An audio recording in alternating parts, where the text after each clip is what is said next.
Welcome back to the Hungarian experiment. If you are an avid meat eater like myself and you like your steaks cooked really rare, then this video is probably gonna disgust the living hell out of you. Yeah, today we're gonna talk about meat glue. This disgusting thing that most restaurants use here in Canada as well as the States and all over Europe, yet they don't tell us what's in their products. Now, legally in Canada, they have to label it when they sell in supermarkets as using meat glue or transglutaminase. We will talk more about the whole process in a little bit here. But when you go to a restaurant, you go to a butcher shop, most of these places legally don't have to include the ingredient list. They don't have to tell you that they're using transglutaminase to re-glue the scraps of meat together to make it look like it's a nice prime cut. This just goes to show you what people are willing to lie about and not tell you just to make a profit. They're willing to sell you a prime cut as scraps of meat. I think this is just disgusting. And even though it is a natural product, transglutaminase is basically just the blood plasma from cows and pigs, and it's used to recongeal and re-stick meat back together. When you actually think about it, it's all natural. It's really not that bad when you consider it. But it's the fact that they're not telling us that it's in our food, that they're just lying to us, and then, oh, there's no problems, there's no issues with this stuff, and then we find out 10 years later that there is problems, that there are issues. So this is my whole thing is, I think no matter what it is, they gotta tell us what the hell is in our fucking food. So we're gonna try something a little different here today. We're gonna watch a video together, so shrink me down. So although this is a Today Tonight exclusive filmed in Australia in 2011, this is still pertinent here in Canada, all over North America, and is still used all over the world. It's dirty secret, a way of turning the scraps too small to sell as a premium steak back into a juicy plump eye fillet to sell for a premium price. So clever, you'll never tell. Not even an expert can. Before, you didn't even pick that as a join, though, did you? He doesn't even tear through the joint. A bit out of tell. Butcher James Faulkner runs Queensland Natural Beef Company, an organisation dedicated to using as few additives in meat from paddock to plate as possible. But tonight, he's exposing how some parts of the industry are able to trick their customers and use whatever it takes. They have to wear masks. Some fine diced beef and my special enzyme. That's scary shit. Mix it up a bit. Why have we got the masks on? It's dangerous. Right there you go. See that? Don't breathe that in. Even the butcher knows it's dangerous. Transglutaminase enzyme, otherwise known as meat glue. Meat glues come in a number of forms, some produced by cultivating bacteria, the others, the primary ingredient comes from the blood plasma of pigs and cattle, specifically the coagulant which causes blood to clot. In the food industry, it has amazing properties. So we're eating something that causes the blood to clot in animals. And we're just taking this ingredient into our bodies. Gloves on, of course, we mix it up. Then roll it in plastic film and refrigerate. 6 hours later, you have a solid piece of meat. And essentially, you've got a reborn, rebirthed eye fillet. More or less, yeah. Ours uncooked is easy to spot the difference, but cooked is another story. Okay, so the meat glue one is on the right. So they look obviously different. If you were to purchase that from a supermarket, you could tell. But when you buy it in a restaurant and it comes cooked to your plate, you can't tell. Fish. And it's not just beef. Pork, lamb, fish and chicken are all stuck back together using this glue. It looks like one piece of chicken. It's unbelievable, isn't it? Yep. But hard to tell, isn't it? Particularly that. On the grill, it's even harder to pick. So that's the real McCoy. Give this a burl.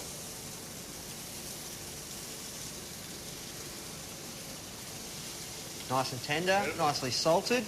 All right, let's go for the meat glue.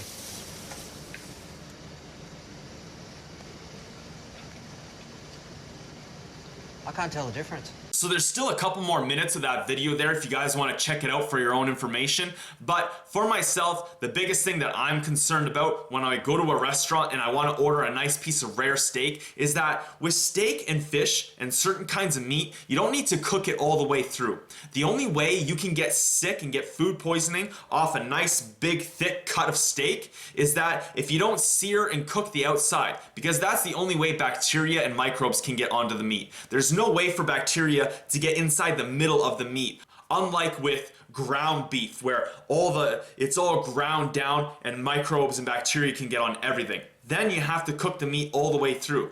So in this situation, using transglutaminase, if I take a piece of steak and another piece of steak and I put some transglutaminase here, push it together, and then I try to cook that really rare, I'm gonna get sick because there's bacteria all on the inside of that. And if I go to a restaurant and they don't inform me, or if some of their staff don't even know that they're using this product, and I want my steak nice and blue rare like I normally get it, I could get very, very sick off something that I was hoping to enjoy, and that was something that was gonna be nice and healthy for me and get me through my day. As you also saw there, they use this for lamb, they use this for chicken, they use this for other meats too. So they're taking the blood plasma of cow and using it to stick chicken together. I'm not sure about you guys, but in my opinion, that's just wrong, especially if you're not informing us that you're doing it.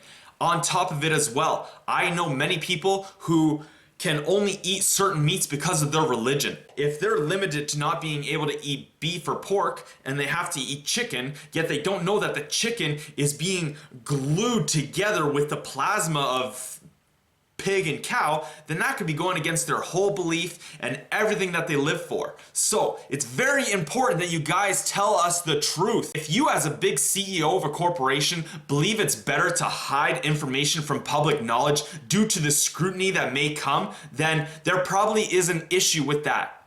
There probably is a reason that there's going to be some scrutiny involved. It shouldn't be so easy for you to pass a little piece of paper that allows this thing to be sold to the masses. Part of the Hungarian experiment here is that I want to show you guys things that I found on the internet that totally made me change my view and my opinion of certain foods or certain things in life. So if you guys enjoyed this video and the way I did it, please leave me a comment and like the video, and maybe even subscribe if you haven't already. I am the Hungarian experiment. If you guys find anything you would like to see, send me a link. Maybe I'll be talking about that next week.